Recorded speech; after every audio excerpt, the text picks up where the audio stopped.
Students, welcome to doctor Deepa डाकेज NEET biology. और आज के सेशन में हम लोग स्टार्ट करेंगे परागण, जिसमें मुख्य रूप से हम पढ़ेंगे परागण के विभिन्न प्रकार और विभिन्न प्रकार के परागण को संपन्न करने के लिए पुष्पीय पौधों में किस प्रकार के परिवर्तन पाए जाते हैं। तो फर्स्ट जब हम परागण अथवा पॉलिनेशन पढ़ना प्रारंभ करते हैं तो यहाँ पे प्रक्रिया आप याद रखिए, लगभग अधिकांश बच्चों को क्लियर है। परागण का अर्थ होता है वह प्रक्रिया पुष्पीय पौधों में पाई जाने वाली विशिष्ट प्रक्रिया जिसके परिणाम स्वरूप परागकण एंथर अथवा पुमंग से विमुक्त होकर अपने ही पौधे के समान पुष्प, भिन्न पुष्प अथवा किसी अन्य पौधे के दूसरे पुष्प परंतु समान प्रजाति के पौधे के पुष्प की वर्तिकाग्र पर स्थानांतरित होते हैं, उस प्रक्रिया को। तो सिंपली आप याद रखिए, परागकणों के स्थानांतरण की प्रक्रिया परागण कहलाती है। जब हम परागण पढ़ते हैं तो परागण आप याद रखिए, मुख्यतः हम पढ़ते हैं कि परागण दो प्रकारों में संपन्न होता है। स्वपरागण अथवा सेल्फ पॉलिनेशन आप पढ़ रहे हैं, और दूसरा अपना होता है परपरागण अथवा पढ़ते हैं क्रॉस पॉलिनेशन। स्वपरागण आप याद रखिए, स्वपरागण दो विधियों से होता है। एक आप पढ़ते आ रहे हैं ऑटोगेमी।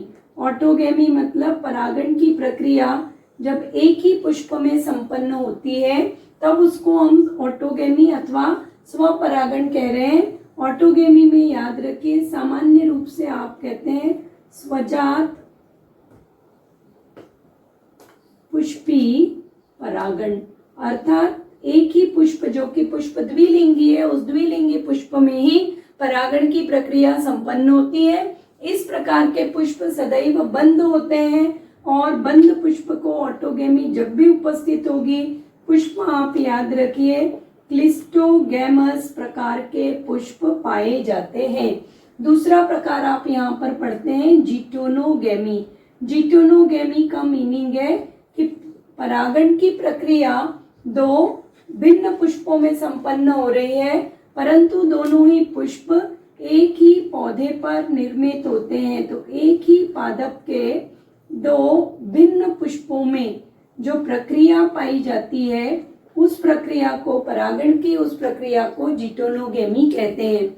जीटोनोगेमी में आप याद रखिएगा, सामान्यतः पादप जो है वो द्विलिंगी अथवा बाइसेक्सुअल होते हैं, परंतु जो पौधे हैं बाइसेक्सुअल पौधे यूनिसेक्सुअल फ्लावर्स का निर्माण करते हैं। तो प्लांट्स में अलग अलग ब्रांचेस पे मेल और फीमेल फ्लावर का प्रोडक्शन होता है। जीटोनोगेमी अगर आप पढ़ते हैं तो जीटोनोगेमी में याद रखिए पुष्प खुले हुए, अर्थात चेस्मोगैमस हम कहते हैं, चेस्मोगैमस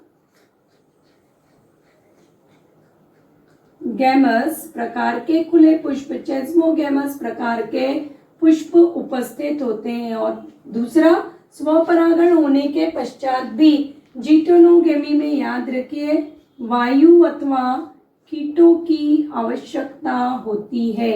क्यों आवश्यकता है? क्योंकि परागण एक पुष्प से अपने ही पौधे के अन्य पुष्पों के ऊपर वर्तिकाग्र पर स्थानांतरित हो रहे हैं, तो स्थानांतरण वायु अथवा कीटों के द्वारा पाया जाता है।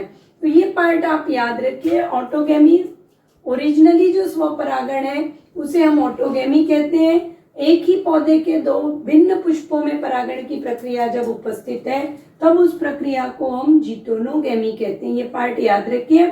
जीटोनोगेमी आप याद रखिए, जब आप नेचर में ऑब्जर्व करते हैं तो दिखने में जीटोनोगेमी परपरागण के समान होगा, क्योंकि यह वायु अथवा कीटों पर निर्भर है, परंतु उत्पन्न होने वाले दोनों ही युग्मक एक ही पौधों में निर्मित होते हैं। तो दोनों ही युग्मकों में डीएनए का जो स्वभाव है वो समान होता है।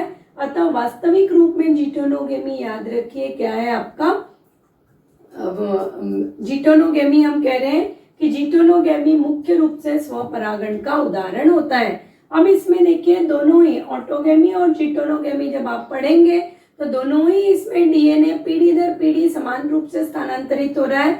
मुख्य कारण वही है कि दोनों युग्मक एक ही पैतृक में उत्पन्न होते हैं और परिणाम स्वरूप क्या होगा, कई पीढ़ियों तक जब सतत रूप से बार बार स्वपरागण की प्रक्रिया होगी तो धीरे धीरे डीएनए अपने लक्षणों को खोना प्रारंभ करते हैं, या जो नई संततियां उत्पन्न होती हैं उनमें लक्षण जो है वो पैतृक लक्षण जो है धीरे धीरे कम होना प्रारंभ होते हैं या उनमें क्षय होना प्रारंभ होता है। इसलिए पौधे स्वपरागण को अवॉइड कर स्थानांतरण अपना कहाँ पे करते हैं, सामान्यतः पौधे प्रेफर करते हैं परपरागण, क्योंकि परपरागण की प्रक्रिया के द्वारा उत्पन्न होने वाले पौधों में अथवा उत्पन्न होने वाले बीजों में विभिन्नताएं उत्पन्न होती हैं, और विभिन्नताएं जो होती हैं वो सदैव ही अच्छे गुणों के विकास के लिए और नई प्रजाति के विकास के लिए आवश्यक होती है।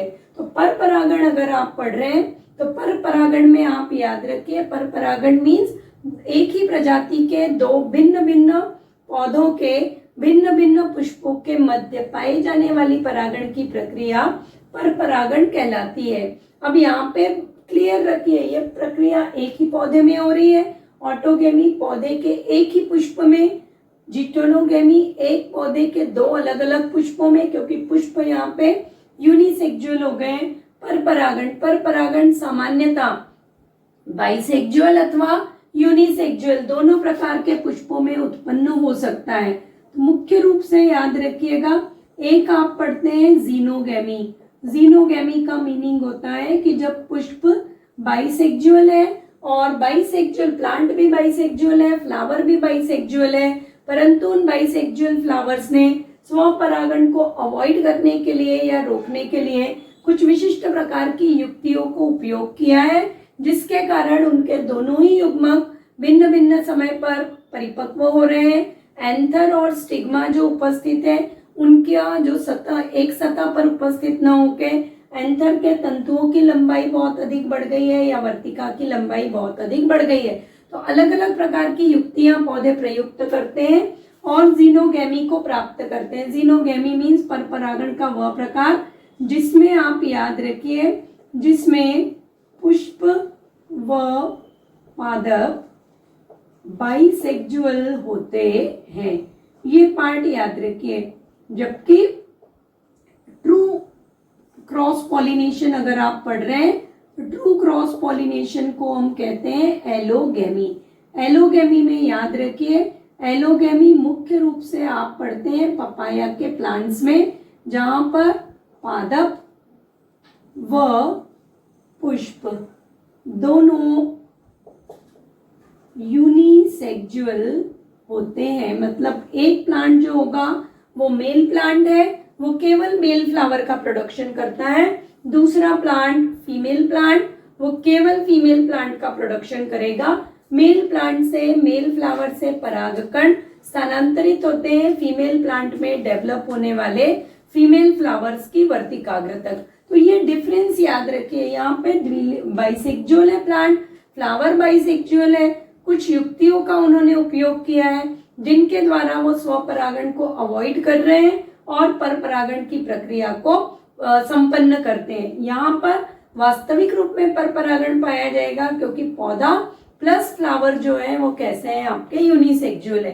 तो ये कॉन्सेप्चुअल पार्ट याद रखिएगा। अब जब आप परपरागण पढ़ते हैं तो परपरागण में आप हमेशा पढ़ते हैं कि फ्लावर कैसे होंगे आपके, ओपन फ्लावर या चेस्मोगैमस होते हैं। तो जिन स्टूडेंट्स को थ्योरी का एग्जाम प्रिपेयर करना है वो क्लिस्टोगैमस और चेस्मोगैमस पुष्पों में अंतर प्रॉपरली याद रखिएगा। चेस्मोगैमस मतलब पुष्प जो फ्लावर जो है वो हमेशा ओपन रहेगा, क्लिस्टोगैमस फ्लावर हमेशा क्लोज्ड होते हैं, पेटल्स कभी भी खुले हुए नहीं रहेंगे। क्लिस्टोगैमी सामान्यतः कैना में आप अपीयर करते हैं और मोनोकॉट के कई अन्य पौधे हैं, एक बीजपत्रीय पौधों में भी क्लिस्टोगेमी सामान्य रूप से पाई जाती है। जबकि द्विबीजपत्रीय पौधे और जो भी पौधे जिनमें फ्लावर ओपन होते हैं, जिनको हम चेस्मोगैमस कह रहे हैं, उनमें सामान्य रूप से परपरागण होता है। दूसरा अंतर है कि क्लिस्टोगैमस जो पुष्प या बंद पुष्प जो होते हैं वो सामान्यतः बहुत ज्यादा अट्रैक्टिव नहीं होंगे, कलरफुल भी नहीं होंगे क्योंकि वो स्वपरागण की प्रक्रिया को संपन्न करते हैं। परंतु जो ओपन फ्लावर या चेस्मोगैमस फ्लावर है परपरागण में मुख्य रूप से कीटों को आकर्षित करने के लिए इन फ्लावर्स में आप याद रखिएगा मकरंद ग्रंथियां उपस्थित होंगी, एक विशिष्ट प्रकार की गंध उपस्थित होती है और फ्लावर्स जो होंगे वो बहुत ज्यादा कलरफुल और अट्रैक्टिव पाए जाते हैं। पर परागण जब अब आप पढ़ते हैं तो पर परागण में याद रखिएगा, पर परागण में आप कुछ महत्वपूर्ण एजेंट्स अथवा परागकर्ता पढ़ते हैं। पर परागण मुख्य रूप से आपका संपन्न होता है कारकों के द्वारा। कारक आप याद रखिए, जब पर परागण पढ़ते हैं तो दो प्रकार के कारक वहां पर उपस्थित है, अजैविक कारक अथवा एबायोटिक। तो अजैविक कारक आप पढ़ रहे हैं एक, और दूसरा आप पढ़ते हैं जैविक कारक। जैविक कारक मीन्स कीट, जंतु, पक्षी, ये सभी जीवित कारक और जीवित जीव परागण की प्रक्रिया के लिए उत्तरदायी है। अजैविक कारकों में केवल दो ही कारक है, जिसमें वायु जो है वो एक महत्वपूर्ण और बहुत ही ज्यादा मैक्सिमम पॉलिनेशन अजैविक कारकों में अगर आप पढ़ेंगे तो किसके द्वारा होगा, वायु परागण के द्वारा। तो अजैविक कारकों में आप याद रखिएगा क्या मिलेगा आपको, वायु के द्वारा परागण होता है। तो वायु परागण या वायु परागण को ही हम कहते हैं एनीमोफिली। ठीक है, सेकंड परागण का प्रकार हम पढ़ते हैं जो जल के द्वारा होता है, और जल और वायु आप याद रखिए दो अजैविक कारक हैं, एबायोटिक फैक्टर्स जिनके द्वारा परागण होता है। जल परागण को आप याद रखिएगा हाइड्रोफिली कहते हैं। हाइड्रोफिली से इसी साल एक क्वेश्चन नीट में आया हुआ है। जैविक कारक अगर आप पढ़ रहे हैं तो अनेक जैविक कारक यहाँ पर आपके पास उपस्थित है। समस्त जैविक कारकों में एवं समस्त कारकों में, जैविक और अजैविक में, कीट एक महत्वपूर्ण कारक होते हैं। जब आप कीट परागण पढ़ते हैं तो कीट परागण में याद रखिएगा मधुमक्खी सबसे महत्वपूर्ण परागकर्ता है, या अधिकांश पुष्पों में परागण की प्रक्रिया हनी बीज या मधुमक्खियों द्वारा संपन्न होती है। कीट परागण की प्रक्रिया को हम सामान्यतः कहते हैं, इनके दूसरे नाम याद रखिएगा। प्रक्रिया को कहा जाता है एंटोमोफिली। कीट परागण के बाद आप एक पढ़ते हैं पक्षी परागण। कुछ विशिष्ट अधिकांश पक्षी आप देखते हैं सीड ईटर्स होते हैं या बीजों का प्रयोग करते हैं और पुष्पों में उपस्थित मकरंद का प्रयोग करते हैं। तो भोज्य के रूप में जब पुष्प को उपयोग करते हैं उस समय ये पक्षी सामान्य रूप से याद रखिए परागण की प्रक्रिया में सहायक होते हैं। पक्षी परागण जब आप पढ़ रहे हैं तो पक्षी परागण की प्रक्रिया को ऑर्निथोफिली कहा जाता है। तो ये वर्ड्स याद रखिएगा, ऑर्निथोफिली का मीनिंग है परागण की प्रक्रिया पक्षियों के द्वारा संपन्न होती है। थर्ड आप याद रखिए जंतु कुछ परागण के लिए उत्तरदायी है। जंतु परागण की प्रक्रिया को हम कहते हैं जूफिली की प्रक्रिया, जूफिली अथवा जंतु परागण। महत्वपूर्ण रूप से ये दो आप ऑब्जेक्टिव के लिए याद रखिएगा। एक आप पढ़ते हैं बैट अथवा चमगादड़ के द्वारा परागण, और दूसरा आप पढ़ते हैं चींटियों के द्वारा परागण। तो जब आप पढ़ रहे हैं तो यहाँ पर इनके दूसरे नाम याद रखिए। एनसीईआरटी में क्लियरली ये पूरे के पूरे एजेंट्स दिए हुए हैं। चमगादड़ अथवा बैट के द्वारा जब परागण की प्रक्रिया हो रही है तब उस परागण को हम कहते हैं काइरेप्टोफिली। तो ये पार्ट याद रखिएगा, काइरेप्टोफिली। और एक अन्य महत्वपूर्ण नीट के लिए आपका इम्पोर्टेंट पार्ट है वो है आपका चींटियों के द्वारा परागण। चींटियों का वृक्षों की शाखाओं के साथ सहसंबंध पाया जाता है और उसी दौरान ये चींटियां, रेड एंड्स इनको हम कहते हैं, परागण की प्रक्रिया में सहायक है। तो चींटियों के द्वारा जब परागण है तब इस प्रक्रिया को हम कहते हैं माइमर्कोफिली। तो ये पार्ट आप याद रखिएगा कि किस तरह से परागण मुख्य रूप से जीवों में परागण पौधों में पाया जाता है और विभिन्न प्रकार के जीव, जंतु तथा अजैविक कारक परागण की प्रक्रिया में सहायक होते हैं। और इन समस्त परागण के द्वारा केवल आप याद रखिए पर परागण की प्रक्रिया संपन्न होती है। तो ये पार्ट इतना याद रखिएगा। अब आपको पर परागण जब हम पढ़ना प्रारंभ करते हैं तो पर परागण की प्रक्रिया में मुख्य रूप से आपको पढ़ना है कि वायु परागण में जिन पौधों में उपस्थित है उन पौधों में क्या विशिष्टताएं पाई जाती है, जल परागण से संपन्न जल परागित पौधों में या जल परागित पुष्पों में क्या ऐसी विशिष्टताएं हैं जिसके कारण उनमें जल परागण उपस्थित है। और फिर उसके पश्चात हम पढ़ते हैं कीट परागण। ये 3 आपको मुख्य रूप से डिटेल में पढ़ने हैं। और फिर उसके बाद आप पढ़ते हैं कि आगे दिया हुआ है कि परागकण जो है, परागकण कीटों को और जंतुओं को भोजन के साथ साथ उनके आहार का काम कर रहे हैं। भोजन के साथ साथ आहार के साथ साथ भोजन और आहार के साथ साथ जो कीट है वो पौधे के लिए परागण की प्रक्रिया में सहायक होते हैं। तो ये आप याद रखिए, कीटों में, पक्षियों में या किसी भी इसमें आप पढ़ रहे हैं जीवित जंतु में, तो जीवित जंतु और पौधे के मध्य यह एक प्रकार का सहसंबंध पाया जाता है। तो यहाँ पर आज जो हम पढ़ेंगे वो वायु परागण से संबंध पढ़ेंगे और फिर उसके बाद नेक्स्ट क्लास से हम कंटिन्यू करेंगे मुख्य रूप से जल परागण, क्योंकि जल परागण में वेलिस्नेरिया में परागण की प्रक्रिया विशिष्ट रूप से आपको पढ़नी होती है। तो जब हम यहाँ पे वायु परागण पढ़ते हैं तो यहाँ पर अब ये मीनिंग क्लियर है। वायु परागण अर्थात परागण की प्रक्रिया जब वायु के द्वारा संपन्न है तब उस प्रक्रिया को हम कह रहे हैं वायु परागण। विंड पॉलिनेशन में आप अथवा एनिमोफिली में याद रखिए, परागकणों में कुछ महत्वपूर्ण विभेदन अथवा परिवर्तन पाए जाते हैं। सबसे पहला है कि परागकण जो होंगे, परागकण हल्के, संख्या में अधिक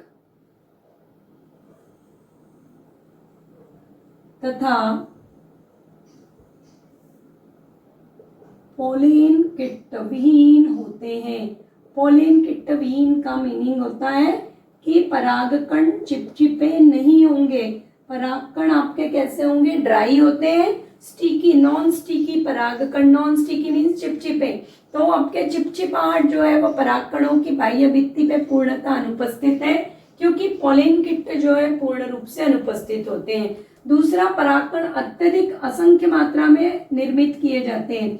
नेक्स्ट आप याद रखिएगा, परागकणों के बाद जब आप पढ़ते हैं तो यहाँ पर नेक्स्ट आप याद रखिए महत्वपूर्ण कि पाइनस में भी वायु परागण ऑब्जेक्टिव के लिए लास्ट 3 ईयर में ये क्वेश्चन पेपर में लास्ट 3 ईयर के क्वेश्चन पेपर सॉल्व करेंगे तो ये पेपर क्वेश्चन आपको मिल जाएगा। तो पाइनस के पौधों में आप याद रखिए वायु परागण संपन्न करने के लिए विंग्ड पोलेन ग्रेन अथवा पंख युक्त परागकण उपस्थित होते हैं। तो ये ऑब्जेक्टिव के लिए बिल्कुल याद रखिए कि विंग्ड पोलेन ग्रेन भी उपस्थित होते हैं वायु परागण को संपन्न करने के लिए। तीसरा आप पढ़ते हैं कि स्टाइल एंड स्टिग्मा जो है, स्टाइल की अत्यधिक लंबाई, तो स्टाइल जो होंगी, स्टाइल मीन्स वर्तिका, वर्तिका अत्यधिक लंबी होती है और अत्यधिक लंबी वर्तिका को हम सामान्य रूप से टेसल कहते हैं। इंग्लिश का वर्ड लिख रही हूँ यहाँ पे, हिंदी का देख लीजिएगा। स्टाइल अत्यधिक लंबी होती है, हवा के सतत संपर्क में होती है। परिणाम स्वरूप यह स्टाइल हवा में उपस्थित अथवा वायु में उपस्थित परागकणों को ट्रैप करना प्रारंभ करती है। इसे आप टेसल कहते हैं। टेसल मुख्यतः कॉर्नकॉब अथवा भुट्टे में आप याद रखिएगा उपस्थित होते हैं। तो जो भुट्टे में आप हेयर के समान या सिल्की थ्रेड अपीयर करते हैं व्हाइट और क्रीम कलर के, वो आप याद रखिए। वो भुट्टे में पुष्पक्रम की क्या उपस्थित है, वहां पे लंबी स्टाइल्स या वर्तिका उपस्थित होती है, जिसे हम सामान्यतः टेसल कहते हैं। नेक्स्ट कैरेक्टर आप याद रखिएगा कि जो स्टिग्मा है, स्टिग्मा अधिकांश वायु परागित पुष्पों में स्टिग्मा आप याद रखिएगा पिच्छदार लिखा हुआ है या पंख के समान होते हैं। परिणाम स्वरूप ये पंख के समान स्टिग्मा वायु से परागकणों को ग्रहण करने की क्षमता रखता है। फिफ्थ अगेन इंपॉर्टेंट है, ये भी आपका ऑब्जेक्टिव में आ चुका है लास्ट ईयर्स के नीट के एग्जाम्स में। वो आप याद रखिए कि इन पुष्पों में अंडाशय में सामान्यतः एक ही बीजांड पाया जाता है। तो पुष्पों में आप याद रखिएगा, पुष्पों में अंडाशय एक बीजांड युक्त होते हैं।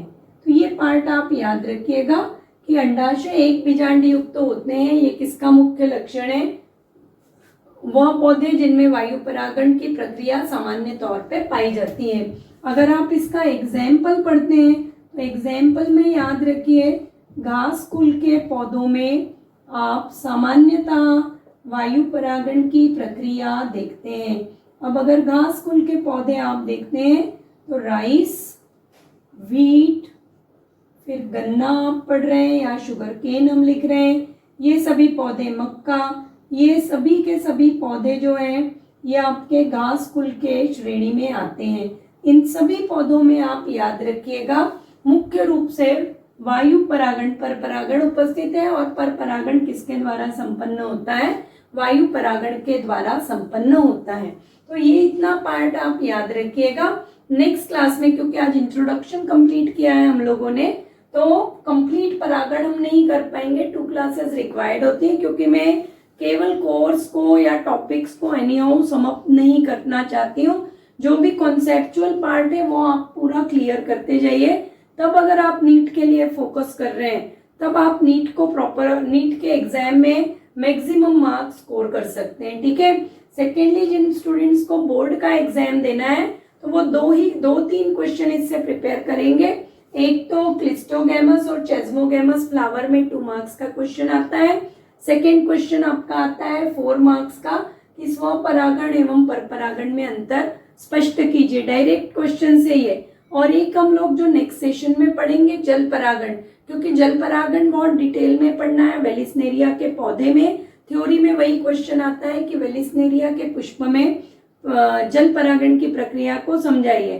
तो जल परागण के अलग अलग एग्जाम्पल्स आपको पढ़ने हैं, परागकणों की विशिष्टता पढ़नी है तथा वेलिस्नेरिया के पौधे में परागण की प्रक्रिया को पढ़ना है। तो ये इतना पार्ट आज के सेशन के लिए याद रखिएगा। ये विभिन्न प्रकार के जो आपके परागकर्ता हैं, इनके साथ साथ इनके दूसरे नाम आप प्रॉपरली याद रखिएगा।